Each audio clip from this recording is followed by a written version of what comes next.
Kannur Panoor Cheruparambu കൊലവല്ലൂർ west LP സ്കൂളിൽ നിന്നുള്ള മനോഹരമായ ഒരു കാഴ്ചയാണ് നിങ്ങളുമായിട്ട് പങ്കുവെക്കുന്നത്. 1ാം ക്ലാസ്സിൽ നടന്ന ഒരു കാഴ്ചയാണ്. ആദിൽ അമാൻ എന്ന് പറയുന്ന ഒരു കുട്ടിക്ക് കൈക്കൊരു ചതവ് പറ്റി, അതുകൊണ്ട് ആ കൈ ഇങ്ങനെ തൂക്കിയിട്ടേക്കുകയാണ്. ഉച്ചയ്ക്ക് ഭക്ഷണം കഴിക്കാനിരുന്നപ്പോൾ അതിന് ആ കൈ കൊണ്ട് കഴിക്കാൻ വയ്യ. അപ്പോൾ കൂടെ പഠിക്കുന്ന കൂട്ടുകാരി ഫാദിയ എന്നാണ് ആ കുഞ്ഞിൻ്റെ പേര്.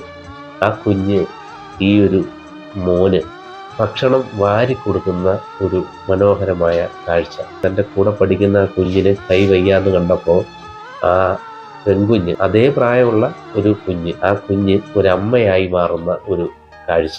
ഈ ഒരു വീഡിയോ സ്കൂളിലെ ഇൻസ്റ്റാഗ്രാമിലാണ് പങ്കുവച്ചിരിക്കുന്നത്. ഏറെ അഭിനന്ദനമാണ് ആ പെൺകുഞ്ഞിന് ലഭിച്ചുകൊണ്ടിരിക്കുന്നത്. ആ പെൺകുഞ്ഞിന് മാത്രമല്ല, ആ പെൺകുഞ്ഞിൻ്റെ അച്ഛനും അമ്മയ്ക്കും വരെ അഭിനന്ദന പ്രവാഹമാണ്. എന്തായാലും മനസ്സിന് സന്തോഷം തോന്നിയ മനോഹരമായ ഒരു കാഴ്ച.